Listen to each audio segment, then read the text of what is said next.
Nitasoma katika kitabu cha Samueli wa kwanza. Samueli wa mbere 9 nianze pale moja. Leo Samueli wa mbere kenda kwambĩrĩria hau ĩmwe. Anapotuika kwa nia no ndio alikuwa. Hata ingawaje nikiendelea bado nitaweza kuongea Kikuyu. Basi leo kulikuwa na mtu mmoja wa Benyamini, jina lake akiitwa Kishi, mwana wa Abieli, mwana wa Serori, mwana wa Bekorathi, mwana wa Afia, mwana wa Benyamini, mtu shujaa mwenye nguvu. Bwana asifiwe. Amina.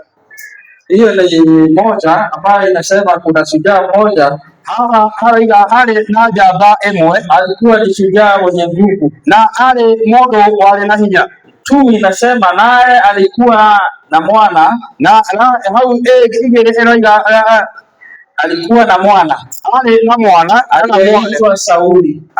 Etagwo Sauli, kijana tena mzuri. Leo mwanake wale mwega kana mwega, wala katika wana wa Israeli hakuwemo mtu mzuri kuliko yeye. Apendeni waja wa Israeli hana gatake tangu mabega yake kuma cianda-inĩ ciake kwenda juu alikuwa mrefu kuliko watu wote. Ate ũhoro-inĩ wa kĩũga arĩ mũraihu gũkĩra arĩa angĩ othe. Nataka kuongea kuhusu Sauli. Nĩndĩrenda kwaria ũhoro wĩgiĩ Saul. Na hapo moja tumeona mambo ya babake. Na rĩu ningĩ haha nĩtuona ũhoro wa mũigana wake. Namba 3 inasema mũthitari wa gatatũ ũroiga na punda za Kishi baba zake Sauli walikuwa wamepotea. Kishi akamwambia Sauli mwanawe, haya basi, toa mtumishi mmoja pamoja nawe uondoke, uende ukawatafute punda hao. Ine inasema naye akapita kati ya nchi ya milima ya Efraimu, akapita na kati ya nchi ya Salisha, lakini hawakuwaona. Kisha wakapita kati ya nchi ya Shalimu, wala huko hawakuwepo. Wakapita kati ya nchi ya Wabenyamini, lakini hawakuwapata. 5 inasema hata walipofika nchi ya Sufu, Sauli akamwambia yule mtumishi aliyefuatana naye, haya maturudi, baba yangu asije akaacha kufikiri habari za punda, hatufikiri sisi. Leo Bwana asifiwe. Bwana asifiwe. Amen. Nikwenda kuuliza tena. Nataka kuulizaje? Ni mtu umwe. Huyu ni mzee mmoja. Na tuleo ni mtu wale naito. Na tunaambiwa ni mzee alikuwa tajiri. Na ni ale na funda. Na alikuwa na funda. Na funda kulingana na ale ambao ikotaura maundu. Na funda wale ambao wanajua kutafsiri mambo. Ndio kwa ni horo wa funda ndani horo toka. Yani wakati ninapoongea juu ya funda mnaongea juu ya utajiri. Ndio kwa ni horo wa funda ndani horo wa keo. Na tena wakati ninapoongea kuhusu punda ninaongea kuhusu bidii. Na ndio kwa ni horo wa funda ndani horo wa minoga bidii. Na tena hali ya punda ninapoongea ninaongea hali ya kuchoka kwingi, ni efforts mingi na hata bidii mingi na pia ni mali. Netondo funda ni mtagera mono na gwekera keo na ninge no utoga. Mzee akawa amepoteza punda wake. Leo nake muthuri agikorwo ni atete punda ciake, akatumana huyo punda aweze kutafutwa. Na akiuga punda icio cithie icario, wakatafuta mpaka nchi ya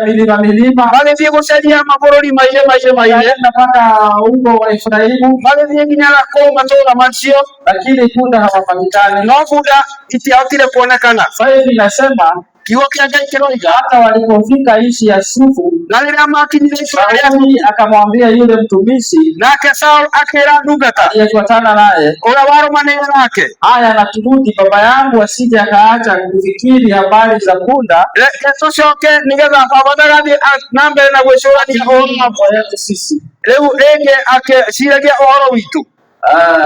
kwa hii maisha ambayo tunakaa thĩinĩ wa mũtũrĩre ũrĩa twĩ naguo, rimwe mundu nĩ ateaga maũndũ maingĩ, wakati mwingine mtu hupoteza mambo mengi tuthiaga hadhara na unaenda hasara, ugathiĩ ũgatebĩra, unaenda unapoteza kazi, ukorwo nĩ maũndũ maingĩ, ukorwo nĩ mũciĩ, yani unapotewa na mambo mengi, hata unapotewa na amani. No rĩrĩa ũrathiĩ kũrĩa, lakini wakati unapoenda ũgakinya ta haha chapter 5 unafika kama mahali 5 inasema, na wakafika mahali wakasema, sasa tumekata tamaa, turudi. Hapa ni mahali mtu anafika unasikia kama unaweza kujiua, juu umefika mwisho. Lakini leo nataka kukuambia hali ya hekima ya mtu haifiki mwisho, yako inaweza fika mwisho, lakini wewe ukifika mwisho, katika hii hadithi yote kuna mahali pamesema juu ya Mungu hakuna. Lakini ni vyema, lakini yule kwenda kutafuta na kusema kwa nini, ni unajua kuna vitu huwezi pata jibu lake in earthly formulas. Leo nginya maundu mange ndio na macokio mamo na njĩra ciao, yani hali ya wewe na uti yako, no nginya wĩtĩkĩre kũhusisha Ngai hau, no mpaka ukubali kuingisha Mungu mahali pale. Tusome tusikie walifika mpaka wapi. Naye akamwambia, tazama, katika mji huu mtu wa Mungu, katika mji huu mna mtu wa Mungu, naye mtu mwenye kuheshimiwa, yote asemayo hutukia kweli kweli. Basi twende huko, labda yeye aweza kutuambia habari za safari yetu tunayoiendea. Ndipo Sauli akamwambia mtumishi wake, lakini angalia, kama tukienda tumpelekee mtu huyo kitu gani? Maana chakula kimekwisha miongoni mwetu, wala hapana zawadi za kumpelekea mtu wa Mungu. Tuna nini sisi? Namba 8 inasema, yule mtumishi akamjibu Sauli akasema, tazama, mkononi mwangu nina robo sekeli ya fedha. Nitampa huyo mtu wa Mungu fedha hiyo, atuambie njia yetu. Hapo zamani Israeli, mtu alipokwenda kuuliza neno kwa Mungu husema hivi, haya, twende kwa muonaji. Ambia huyo mwingine twende kwa muonaji. Twende kwa muonaji. Eno soge tuti kwa Mungu muonaga. Yani twende kwa muonaji. Biblia inasema hivi hapa namba 9, hapo zamani katika Israeli mtu alipokwenda kuuliza neno kwa Mungu kusema hivi, haya, twende kwa muonaji. Maana mtu aitwaye sasa nabii hapo zamani aliitwa muonaji. Bwana asifiwe. Amen. Na makinya hado njĩra ciao nĩ ciakua. Wamefika mahali njia zao imefika kikomo. Huyu mtu ambaye alikuwa anatembea na Sauli, na mundu mmoja ana sawa, alikuwa anamjua mtu wa Mungu mahali, na niamenyete hena ndungata Ngai handu, na nionete huyo wote methete nĩ manoga hamwe. Na sasa alikuwa kameona hawa wote na wametembea pamoja, hadi maga funda hizo maria wameenda kukosa funda wakiwa pamoja. Era Sauli matiriri, na akaambia Sauli hivi, nena mundu ũngĩtwĩra, yani kuna mtu anaweza kutuambia roho anafarira kuhusu hii safari tumeenda tumefika mwisho, yani tunaweza surura tusurure. Huyu mtu naye akajua ya kwamba safari yote hata yani safari yoyote bila Mungu. Hebu tukute mtu wa Mungu aweza kuturahisishia safari. Sasa nakwambia hivi, wewe unasikiza, heri utembee na mtu anajua Mungu. Amen. Yani mahali atakuwa na kukumbusha mahali umeenda. Amen. Yani hali ya urafiki ya Lazaro na Yesu ndio ilifanya hata afufuliwe. Ni vizuri kutembea na mtu anajua Mungu. Yani wamekuwa hali ya matembezi, pengine utatembea na mtu ambaye hakusaidii. Yani hakuna heri kutembea na mtu ambaye hakusaidii na kitu yoyote, kwa sababu unayofanya unasikia vibaya. Amen. Na ukisoma pale 15 mpaka 20, hii hadithi ni refu, nitaruka kidogo. Basi Bwana alikuwa amemfunulia Samueli siku moja kabla Sauli hajamwendea akisema, kesho wakati kama huu nitakuletea mtu kutoka nchi ya Benyamini, nawe mtie mafuta ili awe mkuu juu ya watu wangu Israeli, naye atawaokoa watu wangu na mikono ya Wafilisti. Maana nimewaangalia watu wangu, kwa sababu kilicho chao kimenifikiria. Hata Samueli alipomuona Sauli, Bwana akamwambia, huyu niliyekuambia habari zake, huyu ndiye atakaye wamiliki watu wangu. Ndipo Sauli akamkaribia Samueli langoni, akasema, tafadhali uniambie, nyumba ya muonaji iko wapi? Samueli akamjibu Sauli akasema, mimi ndimi muonaji, tangulia mbele yangu ukwea mpaka mahali pa juu, kwa maana nitakula pamoja nami leo, kisha asubuhi nitakuacha uende zako, nami nitakuambia yote uliyo nayo moyoni mwako. Na wale punda zako waliopotea siku hizi 3, usijiudhi kwa ajili yao, maana wameonekana, na yote yaliyotamanika katika Israeli amewawekewa nani? Si wewe na nyumba yako yote na baba yako? Bwana asifiwe. Amen. Huyu ni Samueli na hata hawajamwambia kitu. Huyo ni Samueli na atire undu makoretwo mamwira. Biblia inasema no kiugo kia Ngai kiroiga Mungu alikuwa amemtayarisha hata kabla. Ngai niakoretwo amuhariirie ona Sauli atarakinya gwe Samueli. Aramenya nginya he bunda ciao ciurite thikũ ithatũ. Ni kwa sababu alikuwa kanashafahamu ya kwamba kuna punda wamepotea siku 3 na kuna mambo ningependa kuelezea. Na ndo ingenda gutariria. Haya ni mambo yalikuwa yanamsumbua kwenye punda, yani ndo wadiara mwene digiri, lakini spiritual world kuna nabii wa Mungu alikuwa ameshaonyeshwa. No unike oro hiyo ena dukata hata ionetio oro nekai. Lakini kwa sababu katika familia hii ya Lishi, no ne todo hiyo wa family no ya Lishi, huyo jamaa hajajihusisha na Mungu, hakuna connection. Mungu dai hando jene na Sauli pia hana connection ya sababu na kendo yoro agai. Kwa hiyo lazima ukuwe na a priest.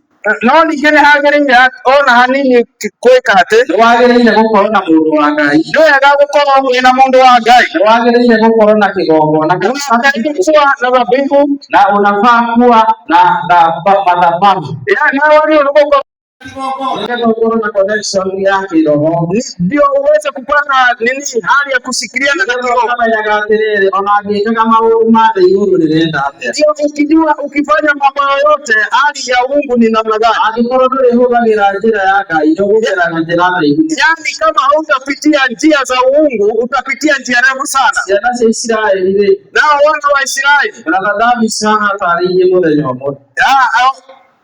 Brother Davis alielezea hapa siku moja. Pastor wetu Davis aliweza kutafsiria mambo akiwa kilomita ile sio themadi ile. Yani zile urefu waliotembea. Akafote. Yani katika miaka 40. No anaona ni kilomita ngili muthenya umwe. Yani ukiona ni kilomita unaweza enda hata na siku moja. Hali ya Mungu niki. Walienda hivyo kwa nini? Ndio wako wakakuthikiriria Ngai yale. Ni kwa sababu ya kutokusikia sauti ya Mungu. Wakakuthikiriria Ngai ndio ngeraga njira ndaihu. Yani kutokusikia Mungu unaweza pita njia mrefu sana. Ndio weka maodo moja. Wakati unapofanya mambo yako. Amen. Bwana asifiwe. Amen. Mzee mmoja, muthuri umwe niathire na agikora barathi yake ndiri kuo mucii. Yani mzee mmoja alienda akakuta farasi yake haiko nyumbani, na riria akorire barathi yake ndiri kuo niatugirirwo muno. Alipokuta farasi hayumo katika boma alisikia vibaya sana. Ona andu itura nimamakire muno tondu itura rigima rioneka. Yani hata watu ya kijiji walishangaa sana kwa sababu katika kijiji nzima farasi hakuwa anaonekana. Akina ikoitatuke mwana yake akiuleka maguru. Na tena baada ya siku 3 kijana yake akavunjika miguu. Akiumwa na farasi wengi. Yani akavunjwa mguu na farasi mwingine. Agesoka agekoma hapo. yani tena akalala mahali pale, akawa anamnginikia Mungu sana. Yani watu wanamwambia, kwani hauna usalama ewe mzee? Yani hivi karibuni farasi yako aliweza kupotea, tena kijana yako amevunjika mguu. Yani kukawa vita kuu, mpaka hata jiji nzima ikawa vita. Kulipokuwa vita, ikasemekana vijana wote youth wakusanywe, yani wapelekwe vitani. Na hii vita walikuwa kanaenenda, yani kijana yake ilisemekana yeye ya kwamba sio mmoja wa vita, kwa sababu yeye amevunjika mguu. Wale wengine wote wakaenda vita, yani ikawa vita ni kubwa sana kuingia kwenye misitu. Yani risasi ndio ilikuwa inasikika sauti zake. Yani wale vijana wote walioenda vitani wakaishia huko wote, kwa sababu hata huko kijijini kulikuwa na vita. Yani ile farasi ya ule mzee ikawa inashikana na zingine zikilia, yani ile farasi aliyepotea ikaingia kwa boma ya huyu mzee ikifuruta zingine, na zingine zilikuwa kwa sinalia, na sio kasi akora mwanake nake ni hindi arokira ni hindi arambia guthire. Na sasa zikakuja, ndio sasa kijana naye amerejewa na anatembea kidogo, na sasa wengine nao walikuwa huko vitani. Yani wale walikuwa wanamwambia hana bahati kamwe. Yani akawafasiria ya kwamba Mungu hutenda kila jambo kwa sababu leo nakwambia ya kwamba yani Mungu anafanya jambo lolote na sababu. Yani alikuwa kama mvunja huo kijana yake mguu na sababu. Yani farasi naye alikuwa kama ameshapotea, tena amerudi na wengine. Yani kijiji mzima vijana wote wamekufa. Yani wake akawachwa wapi? Akiwa uhai. Kwa hiyo si vizuri sana ukiona mambo imeenda mraba kumtumikia Mungu. Yani jambo lingine nitasema yani ni vizuri sana kupatia mhuduma wa Mungu, yani hata kama haudharau mafuta yake. Hebu tusague mafuta ya mhuduma wa Mungu wakati wowote. Yani Mungu hutumia huyo mtumishi wake pakiwa na sababu. Kuna mtu alisimama hapa siku ingine, yani ati pasta anafaa kusimama hapa aseme fieka. Hebu niwaambie, kila mtu na karama yake. Yani kuna mtu amepatiwa karama ya watu, yani kuna ule ako na karama ya kutafsiri, kuna mwingine karama yake ni kutulia tu, yani mwingine ni kuongea, na hiyo ndio karama yake. Kila mtu ameumbwa na njia yake, yani bora tu kutii ile kitu ulitiwa. Amen. Bwana asifiwe. Toka ni agosho. Hapo hatuwezi sema amen. Lakini wahuduma wa Mungu wapatiwe heshima. Amina. Heshima. Amen. Amen. Amina. Yani sisi tunalelewa chini ya mafuta ya pastor yake, yani tuko pamoja naye. Wacheni niwaambie hali ya hii sadaka haipelekwi mbinguni. Yeye ni kupokea tu, anapokea. Mungu naye anapokea. Mwamukeri anongona madwaito no amukira ni nani anapokea? Mjele kuoya Mungu ni kuchukua, anachukua. Wewe uko na unaona kega ndio twale siakuje Amen. Aikona uthondeke ngathi ukinyie ciaku ri, yani kama wewe unaweza kutengeneza ngazi ni wega muno, ni shukrani. No nginya uhuthire we niwe muitiririe maguta. Afadhali utumikie ama umtumikie yeye kwa sababu yeye na Ngai no nginya ugihe gitio. Yani ahadi zake na Mungu ni mpaka uipatie heshima. Amina. Amenya. Shaitani atuweka